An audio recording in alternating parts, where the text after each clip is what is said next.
আকৌ আমাৰ মাজলৈ যাব লাগে কিয় যে এইবাৰ আমি ভালকে ভাগৱত শ্ৰৱণ কৰি যাতে পৰীক্ষিত যেনেকৈ মুখপ্ৰাপ্তি হৈছিল আমিও যেনেকৈ ভাগৱতৰ দ্বাৰা আমাৰো যেনে মুখপ্ৰাপ্তি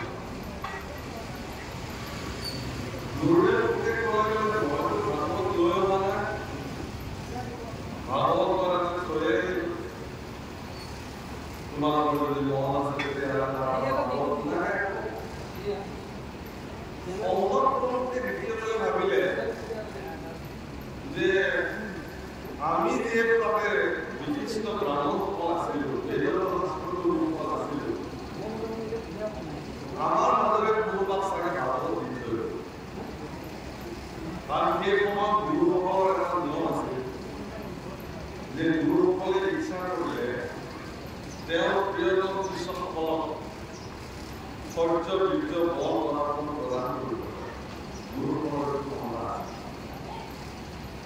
গতিকে এনেকুৱা শৌৰ্য বীৰ্য বল পৰাক্ৰম প্ৰদান নিশ্চয় আমাৰ মাজতে আমাৰ কৰিছে সেই দুনিয়াত কোন এই সহায় কৰা তাক আপুনি মহাভাৰত প্ৰদান কৰিছে ভূপদেৱে ক'লে তোমালোকে তাক অস্পৃশ্য বুলি গ্ৰহণ কৰিছিলা যাৰ চাহ চুটিয়ে তোমালোকে সহস্ৰে স্নান কৰিছিলা সেইজনক উত্তৰ দি মই ভাগৱত দিছোঁ অন্তঃকৰণতে দ্বিতীয়বাৰৰ প্ৰশ্ন আছিল এইটোৱেই যে গুৰুদেৱ আমি কি অযোগ্য আছিলোঁ নেকি আমাক যে নিদিলে ইয়াত পঢ়ি থকা আপোনালোক সকলোৱে ভাগৱত শুনিবলৈ আহিছে আপোনালোকতো অযোগ্য নহয় ভাগৱত শুনিবৰ কাৰণে মোৰ দৃষ্টিটো আপোনালোক অযোগ্য বুলি ধৰিব নোৱাৰো তেতিয়াহ'লে কি কাৰণ আমি বিলাকে নাপালো কিন্তু আমাৰ মাজত বহি নাথাকি খুব দূৰত অৱস্থান কৰিলো তেওঁ কেনেকৈ ভাগৱত কথা বা মহান প্ৰাপ্তি মহামুনি ভূপদেৱ মৃত্যুদাৰ পুৰুষ আছিল যাৰ মায়া লগত প্ৰত্যক্ষ সম্পৰ্ক নাছিল এই গুণময় জগতখনৰ লগত তেওঁৰ কোনো সম্বন্ধ নাই গতিকে তেওঁ যি কথা ক'ব কোনোবাৰ ভাল পাওঁ বুলি এতিয়া আমাৰ বহু ক্ষেত্ৰত আমাৰ ভাগৱত ব্যাখ্যাসকলে এনেকুৱা কিছুমান কথা আজিকালি ব্যাখ্যা কৰিবলৈ আমি যাওঁ মোৰ এই কথাখিনি শুনিলে এইখন সমাজে ভাল পাওঁ গতিকে সমাজখনৰ অনুকূলে সমাজখনে ভাল পাওঁ বুলি মই কিছুমান কথা যদি উপস্থাপন কৰিবলৈ যাওঁ তেতিয়া আপোনালোকৰ দৃষ্টিত মই ভাল হৈ কি কৰোঁ একেবাৰে ভাল কিন্তু সেই কথাখিনি যদি সমাজৰ কাৰণে গ্ৰহণযোগ্য নহয় কেৱল কাৰোবাক ভালদৰে ওলাবৰ কাৰণে ক'বলৈ তাহলে তাৰ পৰ আয়োজন অপৰাধ হবে বা প্ৰকৃত ভাগবত কথাটি হবে সেইকাৰণে গুৰুদেৱ বুকে কোনো ধৰণৰ উদ্ধাৰ নকৰাকে স্পষ্টভাৱে ক'লে যে তোমালোকৰ পাণ্ডিত্যৰ অভিমান আছিল জাতীয় অভিমান আছিল সেইকাৰণে মই তোমালোকক ভাগৱত বিশেষভাৱে পাণ্ডিত্যৰ অভিমান পাণ্ডিত্যৰ অভিমানীসকলৰ কাৰণে ভাগৱত কেতিয়াও এনেকুৱা যে মনোবৃত্তি আপোনাৰ সৃষ্টি হৈ থাকে যে এইবিলাকৰ বা এখেতেতো কিমান জানে আজি দুটা প্ৰশ্ন কৰি তাৰ উত্তৰ দিব পাৰিলে জানিম যে এখেত জনা আৰু যদি উত্তৰ দিব নোৱাৰে তেতিয়াহ'লে গম পাই যাম কিমান নাই প্ৰভুক পৃথিৱীত জনাৰ শেষ নাই আপুনি যিকেইটা কথা জানে সেইকেইটা কথা নাজানিব পাৰে মই যিকেইটা কথা জানো আপুনি এইকেইটা নাজানিব পাৰে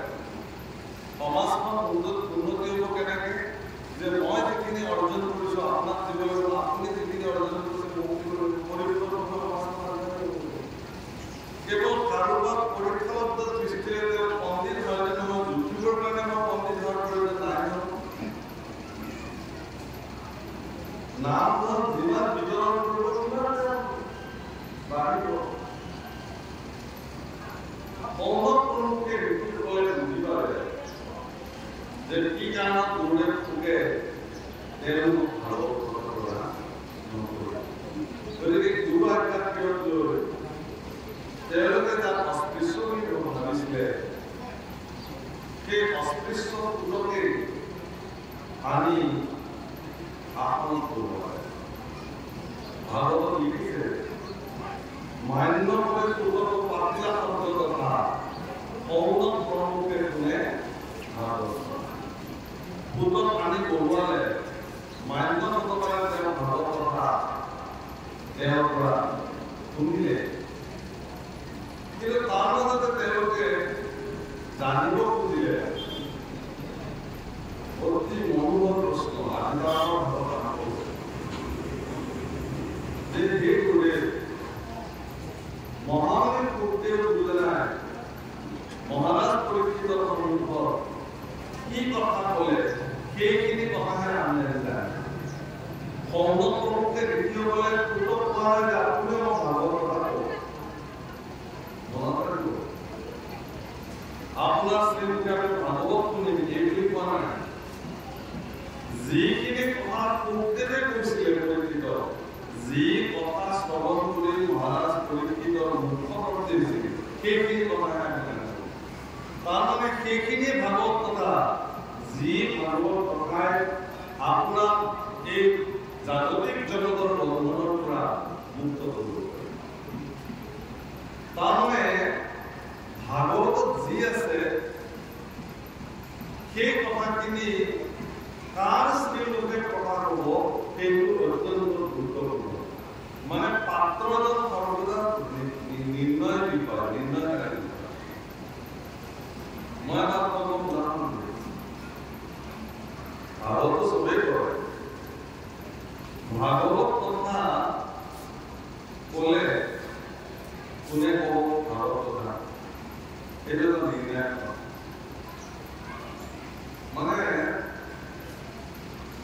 সীতাৰ কথা যেতিয়া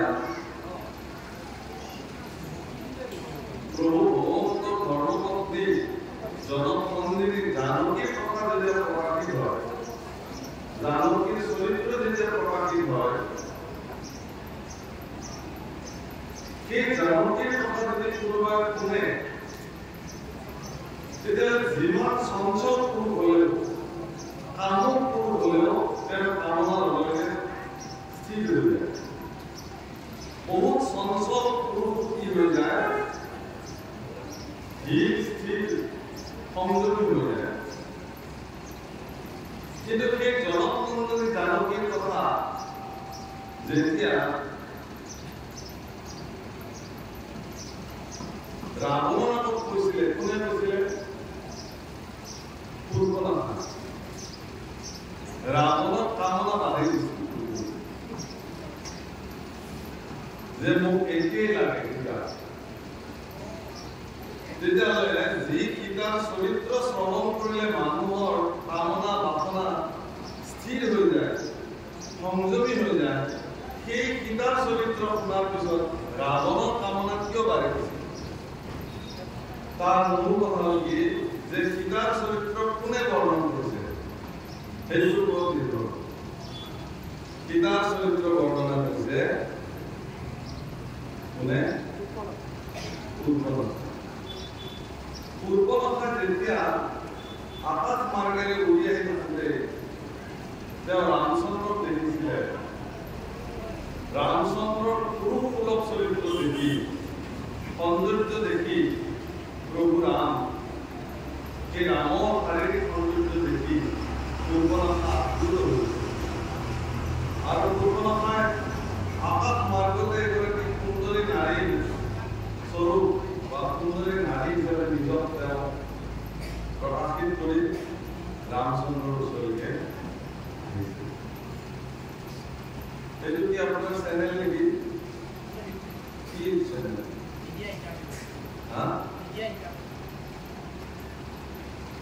আপনি লাইভ কৰবেন ৰেকৰ্ডিং কৰবেন? ৰেকৰ্ডিং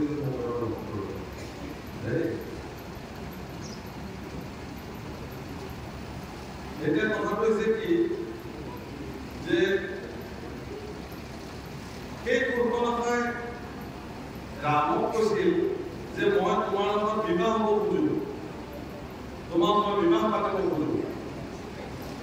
ৰামচন্দ্ৰই পূৰ্বনাশাৰ প্ৰতি প্ৰণাম নিবেদন কৰি ক'লে যে হে দেৱী, মই তোমাক মাতৃ হিচাপে প্ৰণাম জনাইছো, তুমি কোন? তেতিয়া তেওঁ পৰিচয় দিছে, মই লংকাপতি, প্ৰলক্ষ বিজয়ী, মহাপৰাক্ৰমী ৰাৱণৰ মই ভগ্নী। আৰু মহাপৰাক্ৰমী বলশালী ৰাৱণৰ ভগ্নী হৈও মই তোমাৰ নিচিনা এগৰাকী বনবাসীক মই বিবাহ পাতিব খুজিছো, তোমাৰ ভাগ্যউদয় হৈছে বাবা। তোমাৰ সৌভাগ্যউদয় হৈছে তুমি এতিয়া পৰম সুখত মই তোমাক ৰাখিম। মোৰ নিচিনা এগৰাকী প্ৰভাৱশালী কন্যা তুমি এতিয়া বিবাহ পাতিব লাগে। ৰামচন্দ্ৰই কৈছে যে হে দেৱী, মোক তুমি ক্ষমা কৰা, মই অযোধ্যাপতি দশৰথৰ জ্যেষ্ঠ পুত্ৰ শ্ৰীৰাম, মই মোৰ ধৰ্মপত্নীক বিবাহৰ পিছতে মই তেওঁক কথা দিছিলো যে মই আৰু দ্বিতীয় কোনো মহিলা মই আৰু পত্নী হিচাপে মোৰ তুমি মোৰ একমাত্ৰ পত্নী, সেইটোৱে উপহাৰ দিছিল।